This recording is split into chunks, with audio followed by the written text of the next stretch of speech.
before the pyramids, before the first cities, before human history began to write its own story, there stood monuments so massive, so precise, so impossible, that even today we cannot explain them. Who built these?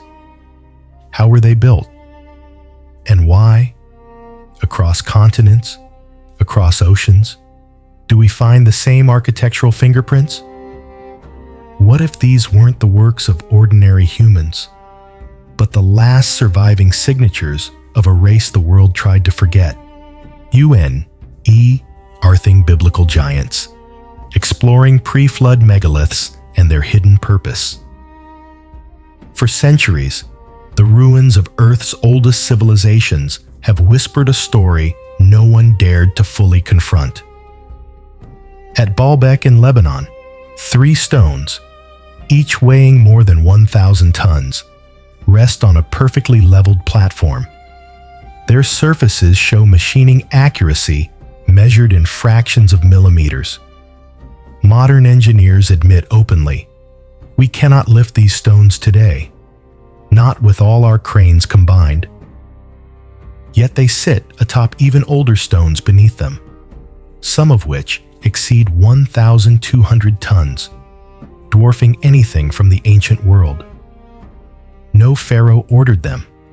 No Babylonian scribe recorded their construction.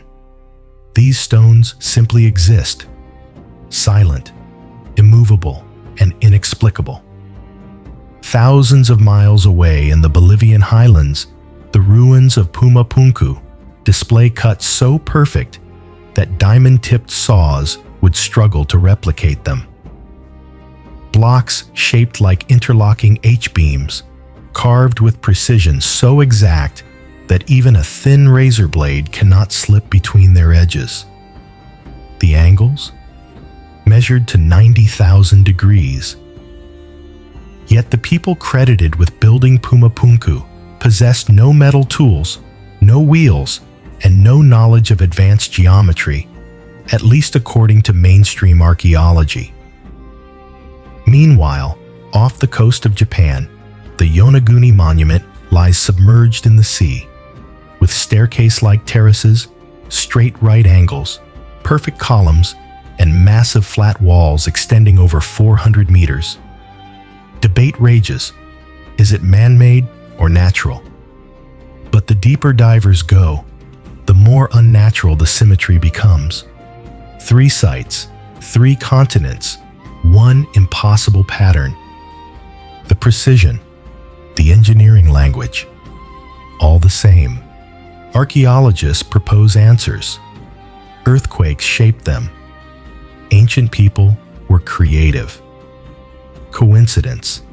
But these explanations grow thinner each decade, because the stones tell a different story, one of intention, mastery, and strength beyond human limitations. And then comes the question that threatens to rewrite history. What if these structures weren't built by humans as we know them? Archaeology thrives on patterns, small tools, primitive shelters, incremental learning over centuries. But the megaliths do not fit the pattern. They break it. Imagine a world before the flood, what ancient texts describe as a time when beings of immense stature walked the earth. Beings vastly stronger than humans, taller than humans, and, as some accounts suggest, possessing knowledge that humankind did not.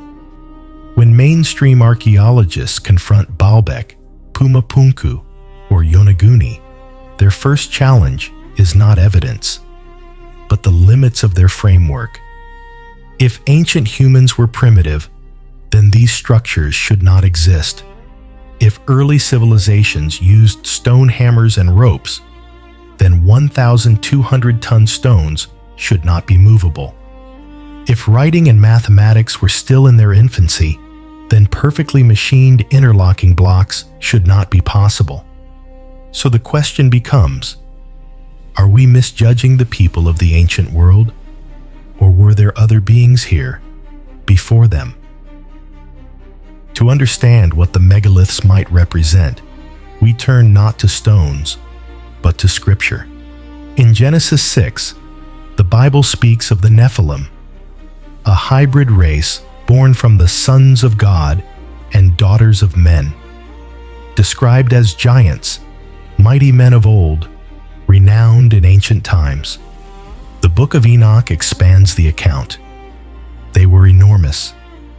They were powerful. They possessed knowledge forbidden to humankind: astronomy, metallurgy, weaponcraft, architecture. Jubilees adds further detail. Their size was terrifying. Their violence filled the earth, and their works were beyond the ability of humans. These texts describe the world before the flood, a world populated by hybrid beings with superior strength, intellect, and technological understanding. So what would architecture look like in a world shaped by such beings? It would look like Baalbek. It would look like Pumapunku. It would look like Yonaguni. Gigantic, precise, enduring, beyond human capability, yet clearly intentional. The parallels become harder to dismiss. When ancient civilizations describe giants building massive stone cities, and we find massive stone cities with no explanation, the possibility demands attention. Let's consider a possibility mainstream archaeology avoids.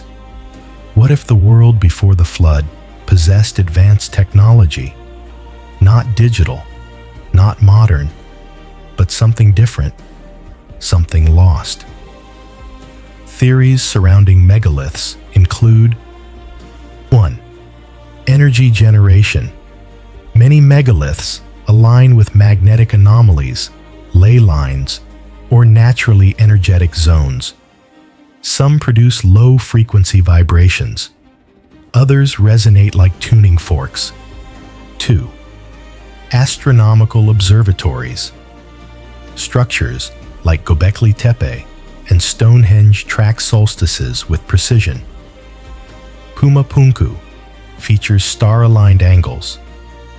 Even Yonaguni may depict ancient constellations. 3. Communication hubs. Large resonant chambers, sound wave amplification, and geometric harmonics hint at acoustic engineering, far beyond primitive cultures. 4.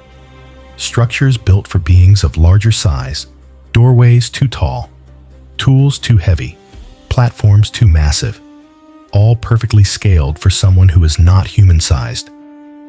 Imagine a civilization where beings stood 10 to 15 feet tall, possessing extraordinary strength. For them, a 50-ton block would be manageable. A 1,000-ton block, difficult but not impossible. Suddenly, the megaliths make sense. They were not built for humans. They were built for the world that existed before humans ruled, the world of the Nephilim. And when that world perished in the flood, their structures endured. Their knowledge vanished, and humans inherited ruins they could never replicate. If the megaliths were constructed by beings described in Scripture, then the entire story of human origins needs to be rewritten. It would mean there was a global civilization before ours. Its architects were not human. Their technology was not primitive. Their purpose may have been far beyond simple shelter or ritual. But the most profound question remains: why were these structures built? And why were they built to endure for thousands of years? Some say they were temples. Some say they were power stations. Some believe they were warnings. But until we confront the evidence without fear, without assumptions, we cannot know. As we journey deeper into the hidden past, one truth becomes clear. The megaliths were never meant to be dismissed. They were meant to be discovered, just not too early.